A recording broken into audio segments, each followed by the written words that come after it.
சொல்லி இந்த வார்த்தைகளெல்லாம் வைத்து அந்த நாட்களில் ஜெபித்த நாட்கள் உண்டு. ஆரம்ப நாளில் போய் ஜெபித்து உம்முடைய சித்தப்படி என்னை நான் வந்திருக்கிற ஆண்டவரே, உம்முடைய திருவுள்ள சித்தத்தின்படி என்னை நடத்தும் என்று சொல்லி அந்த நாட்களிலே ஜெபிக்க ஆரம்பித்தேன். 2 ஆண்டுகள் அங்கே என்னுடைய படிப்பு காலங்களும் நடந்து கொண்டிருந்தது. அதை விட மிகச் சிறப்பாக சாயங்காலம் மாலை நேரம் 5 மணி வந்துட்டான்னு சொன்னால் கடற்கரைக்கு ஒரு பெரிய கூட்டம் வந்துக்கிட்டே இருப்பாங்க ஜெபம் பண்ணுறதுக்கு. முதலாவது நான் தனியாக போய் ஜெபம் பண்ணிகிட்டு இருந்தேன். அது பிறகு ஏசுபாதம்னு சொல்லி ஒரு தம்பி ஜெபிக்க வந்தார். அதுக்கு பிறகு சில சகோதரர்கள் வந்தாங்க. அந்த 2 ஆண்டுகள் அந்த கடற்கரை ஓரத்தில் ஜெபிக்கும் போது சாயங்காலம் 5 மணி ஆயிடுச்சுன்னா தென்பக்கம், மேல் பக்கம், வடப்பக்கம், கீழ்ப்பக்கம் இப்படி பல இடத்துல இருந்து சகோதரர்கள் பைபிளை தூக்கிட்டு ஓடி வருவாங்க. அவனிடத்தில் வாஞ்சியாக இருக்கிறபடியினால் அவனை நான் விடுவிப்பேன். அல்லேலூயா. வாஞ்சியோடு சகோதரர்கள் ஓடி வருவாங்க. பைபிளை கையில் எடுத்துகிட்டு 5 to 6 தான். 6 மணிக்கு ஜெபம் முடிஞ்சிடும், 5 மணிக்கு தொடங்கிடும். 1 மணி நேரத்தில் பாட்டு படிக்கணும், சாட்சி சொல்லணும், ஜெபம் பண்ணணும், பிரசங்கம் கேட்கணும், ஆசீர்வாதத்தை வாங்கணும். ஆகினால ஓடி வருவாங்க. ஓட்டமாக ஓடி வந்து அந்த இடத்துல முழங்கால் படிடுவாங்க. அங்கே என்ன நடந்துச்சு தெரியுமா? அற்புதம். தேவ சித்தம் கனியுள்ள வாழ்க்கைக்குள்ளாக நம்மை நடத்தும் என்பதற்காக நான் அதை சொல்ல வரேன். முழங்கால் படி இட்ட உடனே அபிஷேகம் பெறுவாங்க. அல்லேலூயா. என்னன்னே தெரியாது, என்னன்னே யாருக்கும் புரியாது. முழங்கால் படி இட்ட உடனே அந்நிய பாஷை பேசிக்கிட்டே இருப்பாங்க. அந்த அடிப்படையில் கர்த்தர் அந்த ஜெபக்குழுவை ஆசீர்வதித்து அநேகர் அந்த இடத்துல ரட்சிக்கப்படும்படியாக, அபிஷேகம் பெறும்படியாக கர்த்தர் கிருபை செய்தார். எல்லாரும் கரந்தட்டி கர்த்தருடைய நாமத்தை நன்றியோடு ஸ்தோத்திரிப்போம். பிரியமானவர்களே, தேவனுடைய சித்தம் அது நம்மை கனியுள்ள ஜீவியத்துக்குள்ளாக நம்மை வழி நடத்தும். தேவனுடைய சித்தம் நாம் அதிக கனிகளை கொடுக்கும்படி ஆவியானவர் நம்மை சுத்தப்படுத்துவதற்கு ஒரு தூண்டுதலாக அது மாறிவிடுகிறது. இங்கே ஒரு பக்கம் மனுஷங்க எல்லாரும் என்ன சொல்கிறாங்க? இவ்வளோ வயசாகிடுச்சு, இனிமேல் என்றைக்கு போய் எனக்கு இடம் கிடைக்கும், நீ எப்போ படிப்ப, பாஸ் பண்ணுதே எனக்கு தெரியல, அப்படியே பாஸ் பண்ணிட்டாலும் வேலை உனக்கு என்றைக்கு கிடைக்குன்னு சொல்லி இது ஒரு பக்கம் மனுஷனுடைய திட்டம். ஆனால் ஆவியானவர் கொண்டு போனார், அற்புதமான இடத்துக்கு கொண்டு போனார். அல்லேலூயா. அற்புதமான இடத்துக்கு கொண்டு போய் அற்புதமான ஊழியங்களை இந்த நாட்களிலே செய்யும்படி பரிசுத்த ஆவியானவர் உதவி செய்தார். பிரியமானவர்களே, ஆகையினால தான் கனி கொடுப்பதற்கு தேவன் நம்மை தேவ சித்தத்தை செய்வதன் மூலமாக நம்மை ஆண்டவர் தகுதிப்படுத்துகிறவராக இருக்கிறார். பவுலும் அந்த நாட்களிலே சொன்ன ஒரு வார்த்தை என்னவென்றால், ஆண்டவரே நான் என்ன செய்ய சித்தமாக இருக்கிறேன். அவ்வளோதான். நானும் நீங்களும் தேவனுடைய சித்தத்தை செய்வோமானால் நிலைத்திருப்பது மாத்திரமல்ல, கனி கொடுப்போம். அதிக கனிகளை கொடுக்கும்படி அவரே நம்ம என்ன செய்வாராம்? சுத்தப்படுத்துவார். ஆகவே பவுல் நிலைத்திருப்பதற்கு, அதிக கனிகள் கொடுத்ததற்கு அநேக காரணங்கள் உண்டு. ஒரு காரணம், அவர் தேவனுடைய சித்தத்தை செய்தார். இரண்டாவதாக, அதே அதிகாரத்தில் அப்போஸ்தலர் 9வது அதிகாரம் 17வது வசனத்தை எல்லாரும் எடுத்துக்காங்க. எல்லாரும் சத்தமாக உரத்த சத்தமாக வாசிக்க போகிறோம். அப்போஸ்தலர் 9வது அதிகாரம் 17வது வசனம் எல்லாரும் சேர்ந்து வாசிப்போம். அப்பொழுது அனனியா போய் வீட்டுக்குள் பிரவேசித்து அவன் மேல் கையை வைத்து, சகோதரனாகிய சவுலே, நீ வந்த வழியிலே உனக்கு தரிசனமான இயேசுவாகிய கர்த்தர் நீ பார்வை அடையும் படிக்கும் பரிசுத்த ஆவியினாலே நிரப்பப்படும் படிக்கும் என்னை அனுப்பினார் என்று சொல்லி வேதத்தில் வாசிக்கிறோம். ரெண்டாவதாக, இந்த பரிசுத்த சவுல் பவுலாக மாறி அவர் கனி உள்ளவராக இருந்ததற்கு ரெண்டாவது ஒரு காரணம், அவர் பரிசுத்த ஆவியினாலே நிரப்பப்பட்டார். அல்லேலூயா. எல்லார் கைகளை தட்டி கர்த்தருக்கு நன்றி செலுத்தி அவர் பரிசுத்த ஆவியினாலே நிரப்பப்படுகிறார். அனனியா மூலமாக கர்த்தருடைய ஆவியானவர் பேசுகிறார், நீ பார்வை அடையும்படிக்கு பரிசுத்த ஆவியினாலே நீ என்ன செய்யணுமா? நிரப்பப்படணும். ஒரு மனுஷனுடைய வாழ்க்கையில் ஆவிக்குரிய பார்வை தெளிவாக இருக்க வேண்டுமானால் அவர்கள் பரிசுத்த ஆவியினால நிரப்பப்பட்டே ஆக வேண்டும். அல்லேலூயா. வேறு வழியே கிடையாது. வேறு எத்தனை புஸ்தகத்தை படித்தாலும் சரி, வேறு எத்தனை விதமான கதைகளை கேட்டாலும் சரி, பலவிதமான அனுபவத்தை, பலவிதமான திருஷ்டாந்தங்களை சொன்னாலும் சரி, பரிசுத்த ஆவியானுடைய இடத்துல வேறு யாருமே இருக்க முடியாது. அல்லேலூயா. அந்த அபிஷேகம் கொடுக்கிற அபிஷேகத்துடைய வழிநடத்தலே வித்தியாசமாக இருக்கும். அந்த அபிஷேகம் போதிக்கிற வழியே வேறுபட்ட ஒரு வழியாக இருக்கும். அன்னைக்கு பவுலை ஆரம்ப நாட்களில் கர்த்தர் தன்னுடைய ஆவியினால் நிரப்பினார். அந்த ஆவியினால் நிரப்பினபடியினால அந்த ஆவியானவர் கடைசி வரைக்கும் பவுலை நடத்தி கொண்டே போனார். ஹல்லேலூயா, ஹல்லேலூயா. விசுவாச கப்பல் ஒன்று செல்கின்றது, புயல் வந்த போதும் தென்றல் வீசும் போதும் அசைந்தாடி செல்கின்றது. அக்கரை நோக்கி அக்கரை நோக்கி விசுவாச கப்பல் ஒன்று செல்கின்றது. புயல் வந்த போதும் தென்றல் வீசும் போதும் அசைந்தாடி செல்கின்றது. அக்கரை நோக்கி அக்கரை நோக்கி ஏலேலோ ஏலேலோ ஏலேலோ ஏலேலோ ஏலேலோ ஏலேலோ ஏலேலோ ஏலேலோ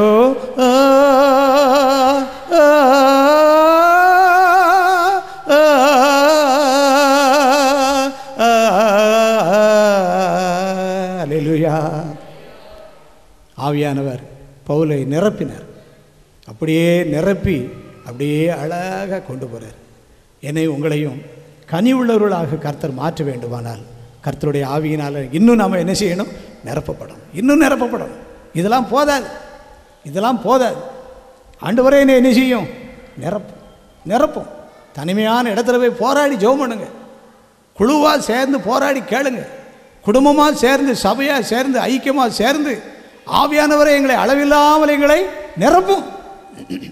எங்களை நிரப்பும் வரைக்கும் நாங்கள் விடமாட்டோம். ஆண்டவரே எங்களை வல்லமையின் அபிஷேகத்தால் எங்களை நிரப்பும், வல்லமையின் ஆவியினால் எங்களை நிரப்பும் என்று அந்த ஆவியானுடைய நிறைவுக்காக நம்முடைய ஜெபங்களை அதிகமாக ஏறெடுக்கப்படும் போது ஆவியானுடைய பார்வையை தெளிவாக்குவார். அல்லேலூயா. நமக்கு நல்ல பார்வையை கட்டளையிடுவார்.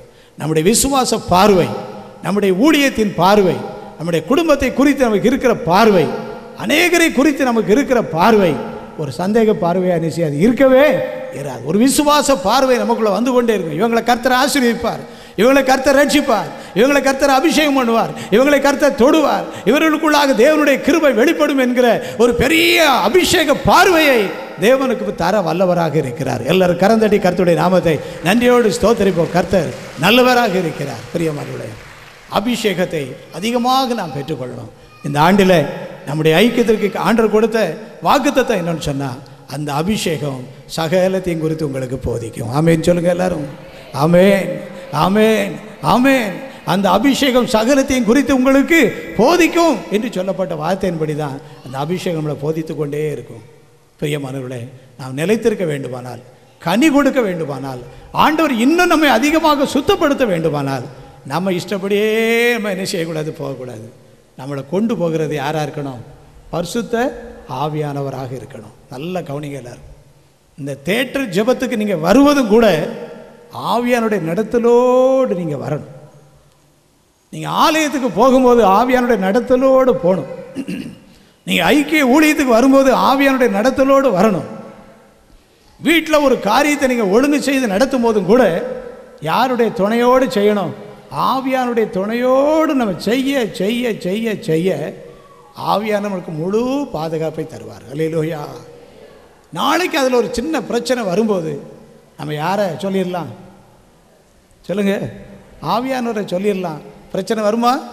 வரவே வராது. அல்லேலூயா. நாளைக்கு அதில் ஏதாவது சில போராட்டங்கள் வரும்போது ஆண்டவரை உங்களுடைய சித்தப்படி தானே செய்தேன்னு சொல்லி அவரை நம்ம தைரியமாக சொல்லலாம். அவர் எல்லாவற்றையும் பார்த்து கொள்வார். அல்லேலூயா. அவர் எல்லாவற்றுக்கும் போதுமானவராக இருக்கிறார்.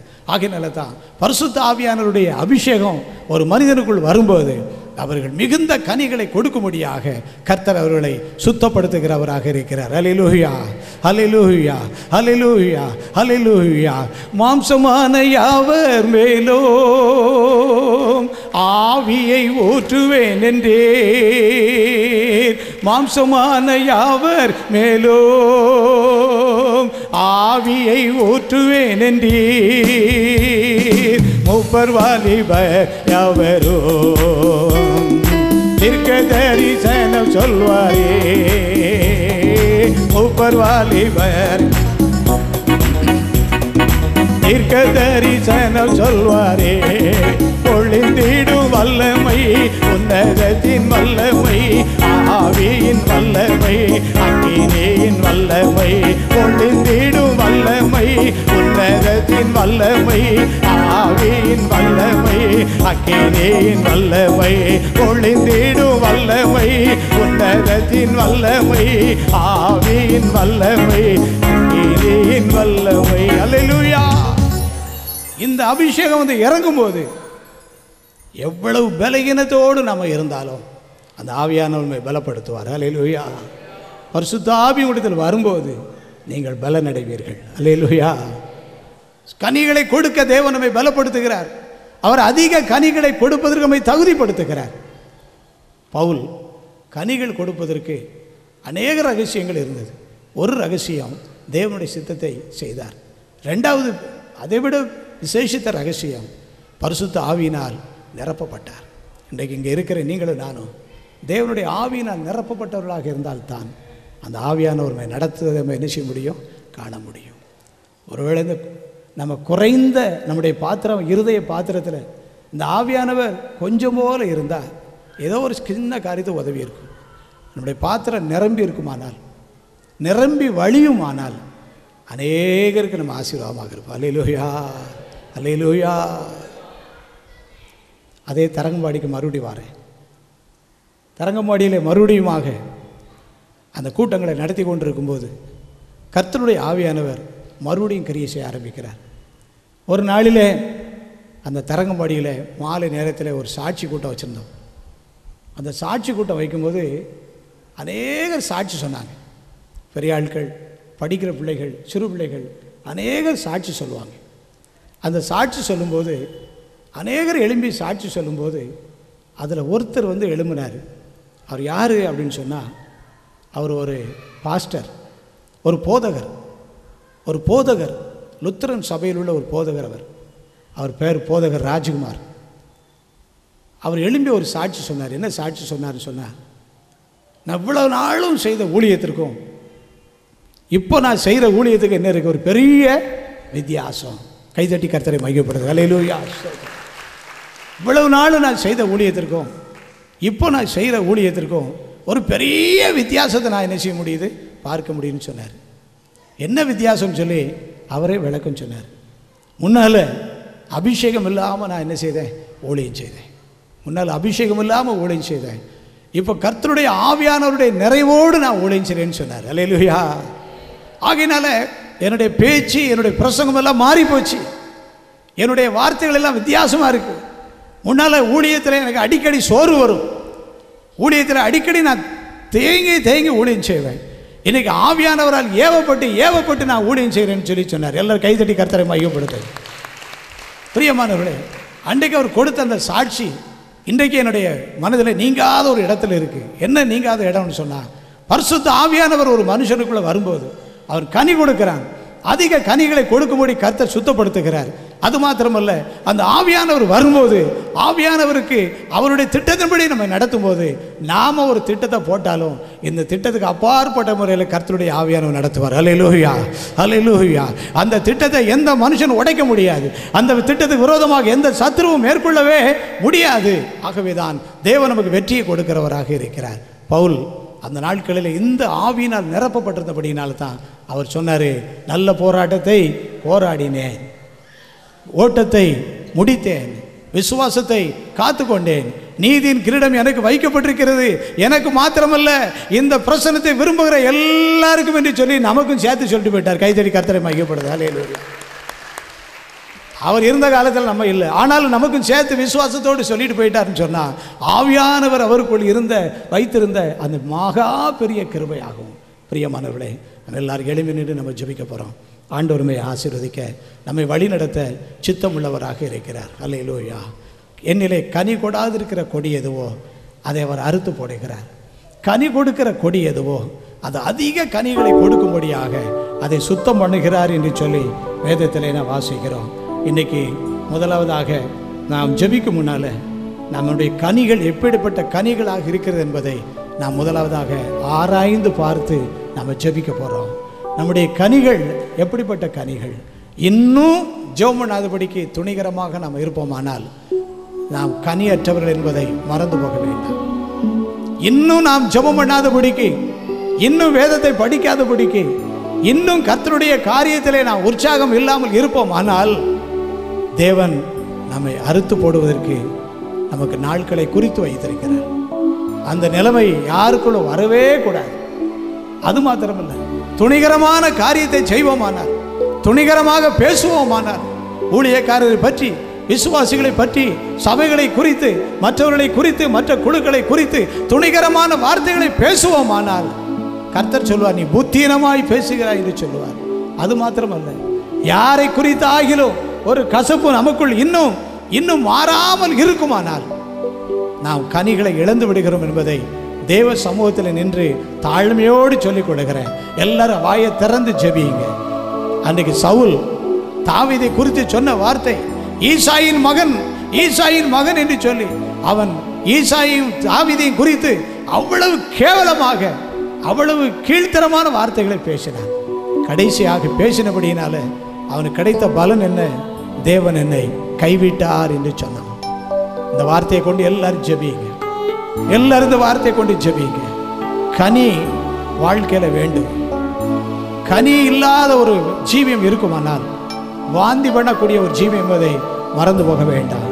நீங்க ஜெபிக்கிறீங்க, உங்க ஜெபத்தில் சரியான ஒரு நிறைவு இல்லை, உங்களுடைய ஜெபத்தில் ஒரு நல்ல ஒரு வளர்ச்சி இல்லை, உங்களுடைய ஜெபத்தில் ஒரு பெரிய முதிர்ச்சி இல்லை, உங்களுடைய ஜெபத்தில் இன்னொரு உற்சாகம் இல்லை, உங்களுடைய ஜெபத்தில் இன்னும் ஆவியானவருடைய துணை இல்லை, உங்களுடைய ஜெபத்தில் இன்னும் மகிமையான அனுபவங்கள் வரல.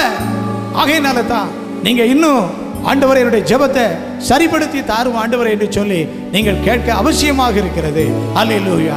எல்லாரும் கர்த்தரை நோக்கி ஜெபிங்க. ஆண்டவரே என்னுடைய ஜெபம் போதாது ஆண்டவரே, என்னுடைய ஜெப பாரம் போதாது ஆண்டவரே, என்னுடைய ஜெப நேரங்கள் போதாது ஆண்டவரே, என்னுடைய ஜெபங்கள் இன்னும் சரியில்லாத ஒரு ஜெபம் ஆண்டவரே. ஆகையினால் நான் குடும்பத்துக்குள்ளாக இன்னும் மாற்றங்களை பார்க்க முடியல ஆண்டவரே. தேவனே நீ சரிப்படுத்தும் ஐயா. என்னுடைய ஜெபங்கள் ஆண்டவரே அனல் உள்ள ஜெபமாய் மாறட்டும் ஆண்டவரே, அக்கினி ஜெபமாய் மாறட்டும் ஆண்டவரே, கிருபையின் ஜெபமாய் மாறட்டும் ஆண்டவரே என்று சொல்லி நாம் ஜெபிப்போமானால் நம்முடைய கனியற்ற ஜீவியத்தை கர்த்தர் மாற்றி போட போதுமானவராக இருக்கிறார். யாரை குறித்தும் குறை சொல்ல வேண்டாம், யாரை குறித்தும் தீது சொல்ல வேண்டாம், எந்த குடும்பத்துக்கு விரோதமாக பேச வேண்டாம், எந்த குடும்பத்தில் உள்ள மனிதனுக்கு விரோதமாக நாம் எதையாவது ஒரு காரியத்தை நாம் இனி பேசுவதை இன்றோடு நிறுத்தி ஆண்டவரை அறிக்கை செய்வோம். ஆண்டவரே வேண்டாம் ஆண்டவரே, இன்னார் குடும்பம், இன்னார் மகன் சொல்லி சொல்ல வேண்டாம், இன்னாருடைய குடும்பம் சொல்லி சொல்ல வேண்டாம். அவர்களை கர்த்தர் அபிஷேகம் பண்ணி வைத்திருக்கிறார், அவர்கள் மேலும் கர்த்தருடைய ஆவியானவர் உண்டு. ஆகவே நாம் யாரையும் குறைத்து பேச வேண்டாம். குறைத்து சவுல் பேசினபடியினாலே கடைசியாக சொன்னான், தேவன் என்னை கைவிட்டார் என்று சொன்னார். இந்த நிலைமைக்கு நீங்களும் நானும் வராதபடிக்கு இன்னைக்கு எல்லாருமே தாழ்த்தி ஜெபம் பண்ணுங்க. எல்லாரும் ஜெபம் பண்ணுங்க. எல்லாருடைய வாழ்க்கையிலையும் கனி குறைவு உண்டு என்பதை இந்த வேளையிலே நாம் நினைவுபடுத்திக் கொள்ளுவோம். எல்லாருடைய வாழ்க்கையிலும் தேவன் விரும்புகிற கனி இன்னும் இல்லை என்பதை எல்லாரும் உணர்ந்து கொண்டு நாம் ஜெபிப்போம். ஆண்டவரே என்னை கர்த்தாவை பரிசுத்தப்படுத்தும் ஐயா, என்னை பரிசுத்தப்படுத்தும் ஆண்டவரே, என்னை பரிசுத்தப்படுத்தும் ஆண்டவரே, என்னை பரிசுத்தப்படுத்தும் ஆண்டவரே. துணிகரமான வார்த்தைகள் எனக்கு வேண்டாம் ஆண்டவரே, துணிகரமான ஆண்டவரே ஜீவி எனக்கு வேண்டாம் ஆண்டவர், யாரையும் குறைத்து பேசுகிற வார்த்தை எனக்கு வேண்டாம் ஆண்டவரே. இன்னும் ஜெபம் பண்ணாமல் இருப்பது தேவனே, அந்த ஆண்டவரே அந்த ஜீவியம் எனக்கு வேண்டாம் ஆண்டவரே என்று சொல்லி நாம் கனி உள்ளவர்களாக மாறுவதற்காக ஜெபிக்க போறோம். கனி உள்ள ஜீவி எனக்கு வேணும் ஐயா. பவுல் கனி உள்ளவராக காணப்பட்டார். முதலாவதாக ஆண்டவரே நான் என்ன செய்ய சித்தமாக இருக்கிறீர் என்று கேட்டார். எல்லாரும் வாயை திறந்து கேளுங்க, வாயை விரிவாக திறங்க. வாயை திறக்காத பட்சத்தில் ஒரு நாளும் ஆவிக்குரிய வாழ்க்கை நம்ம வளர்ச்சி பெற முடியவே முடியாது. வாயை விரிவாக திற என்றுதான் வேதம் சொல்கிறது. உன் வாயை விரிவாக திற, கதறி கேளுங்க. தாவீதின் குமாரனே கதர்னா, தாவீதின் குமாரனே கதர்னா. அந்த கதறல் சத்தத்தை கேட்டுதான் இயேசு அவனுக்காக நின்றார். நீங்கள் கதறி ஜெபிக்க வேண்டும், நீங்கள் கதறி போராடி ஜெபிக்க வேண்டும். ஆண்டவரே நான் என்ன செய்ய சித்தமாக இருக்கிறீர் ஐயா, என்னை குறித்து உடைய சித்தம் என்ன ஆண்டவரே, தேவனே உடைய தயவுள்ள சித்தத்தை எனக்கு உணர்த்தும் ஆண்டவரே என்று கதறி வாயை திறந்து நீங்கள் கேட்டாதான் உங்களுக்கு ஒரு விடுதலையை நீங்கள் உணர முடியுமே ஒழிய மற்றபடி நீங்க வரலாம் போகலாம், எத்தனையோ கூட்டங்களுக்கு வரலாம் போகலாம், ஆனால் உங்களுடைய வாழ்க்கை ஒரு வெறுமையான வாழ்க்கை தான் என்பதை திட்டமாக நான் சொல்லிக்கொள்ள ஆசைப்படுகிறேன். உங்களுடைய வாழ்க்கையில கனி இல்லாத ஒரு வாழ்க்கை இருந்து இந்த கூட்டங்களுக்கு வந்து என்ன பிரயோஜனம் உண்டு? இந்த கூட்டத்துக்கு வருவீர்களானால் நீங்கள் கனியோடு வர வேண்டும், இன்னும் அதிக கனிகளை நீங்கள் கொடுக்க வேண்டும். அப்ப நான் என்ன செய்யணும் ஆண்டவரே? நான் என்ன செய்ய சித்தமாக இருக்கிறீர் ஆண்டவரே? நான் என்ன செய்யணும் ஆண்டவர் என்பதை எனக்கு உணர்த்தும் என்று வாயை திறந்து நீங்கள் கேட்கும்போது தேவன் அந்த கிருபை உங்களுக்கு தருகிறார். அது மாத்திரமல்ல, பரிசுத்த ஆவியினால் நிரப்பப்பட வேண்டும், பரிசுத்த ஆவியினால் நிரப்பப்பட வேண்டும், பரிசுத்த ஆவியினால் வல்லமையினாலும் நிரப்பப்பட வேண்டும். எல்லாரும் ஆண்டவரை கேளுங்க, கைகளை உயர்த்தி கேளுங்க, எல்லாரும் கைகளை உயர்த்தி கேளுங்க. ஹல்லேலூயா,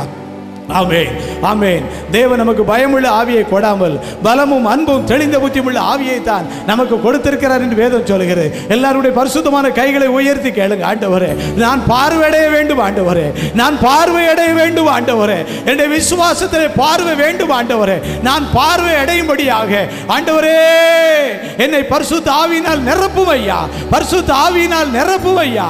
விண்ணக காற்றே என்மேல் ஒருமுறை கடந்து வருவீராக என்று சொல்லி எல்லாரும் வாயை திறந்து கேளுங்க, கதறி கேளுங்க, கதறி கேளுங்க, கதறி கேளுங்க.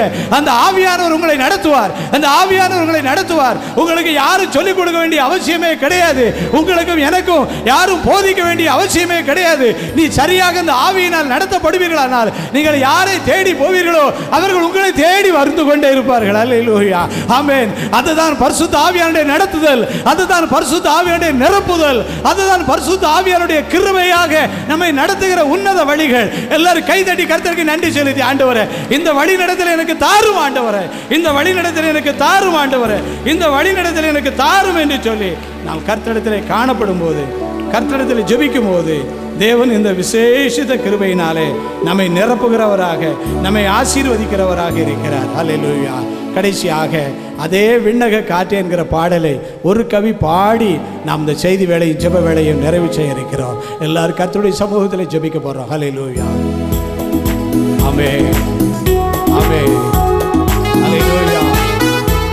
ஊற்றுங்க ஐயா, ஊற்றுங்க ஆண்டவரே, ஊற்றுங்க.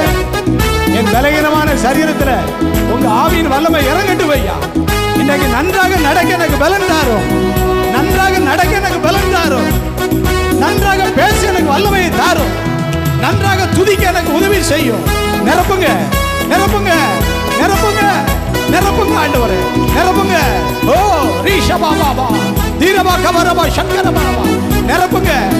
ஓட பாட துதிக்க நடனமாட குதிக்க சோதரிக்க ஆமென். என் வாயின் கட்டுகள் இன்றோடு உடைக்கப்படுவதாக. சபபா சங்கரபரபரபா, என் நாவின் கட்டுகள் இன்றோடு உடைக்கப்படட்டும் ஆண்டவரே. என் சரீரத்தில் உள்ள பலகீனங்கள்